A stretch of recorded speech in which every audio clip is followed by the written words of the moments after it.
Right, so as I said, the objective of this session is to come up with some encoding scheme. So I'm just coming up with things at random. This is nothing very scientific or anything. I've just taken this scheme, which is almost like a minor improvement upon what we've all done in our aptitude tests at school. So in your aptitude test at school, you have A corresponds to 1, B corresponds to 2, so on till Z corresponds to 26, right? That is one of the simplest examples of encoding which you would have seen in all your Olympiads and stuff. So that is precisely the same thing I'm using here, except that I'm going to replace the number by its binary value. So every letter of the alphabet corresponds to the binary equivalent of its position. So A being the first letter, A will be encoded as 1. D being the second letter the fourth letter, D being the fourth letter will be encoded as 100.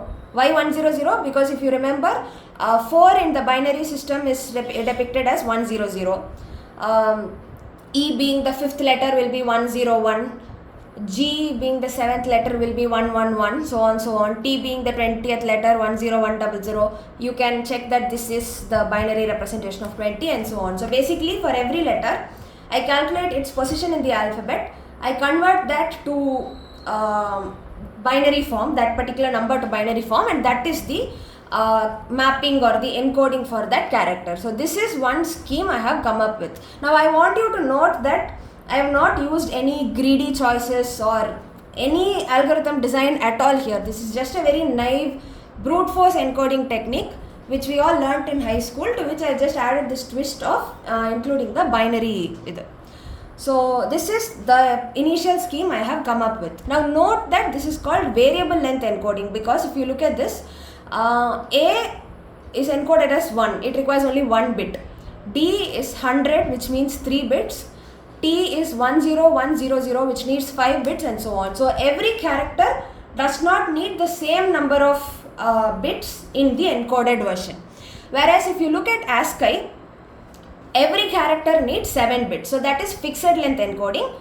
This is variable length encoding. Now why am I reinforcing this point? Because the whole problem with ASCII was that it is not efficient. It uses a lot of bits per character. So this one, it uses a variable number of bits. So every letter does not use 7 bits. So some letters use only 1 bit, some letters use 5 bits, 6 bits.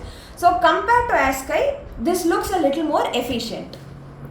So yeah, so this is the scheme we have so far. Now note that for the ASCII example or the ASCII scheme which we first looked at, we know it is correct, but we feel it is not efficient.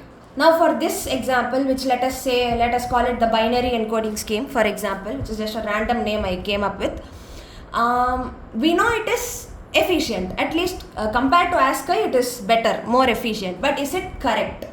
We'll see.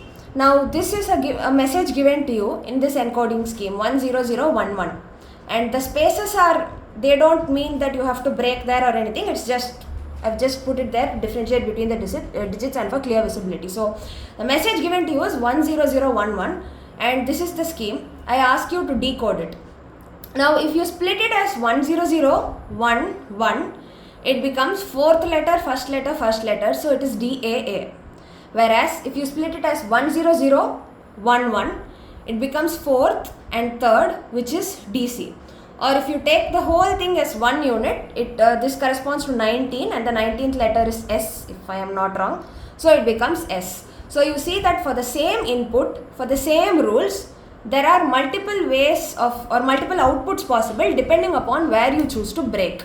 So there is an ambiguity, right? So if I just send you this message and I send you across this rule and I ask you to decode, 3 of you might decode this in 3 different ways, meaning there is some loss of information. So this is called a lossy compression or an unfit compression.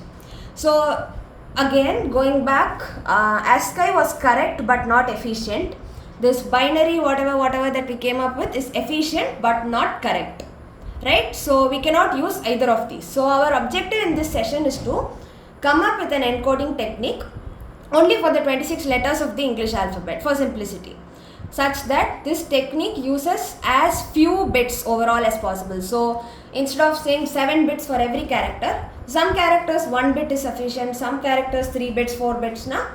to some extent you will be able to reduce the number of bits as much as you can. So you have to minimize the number of bits.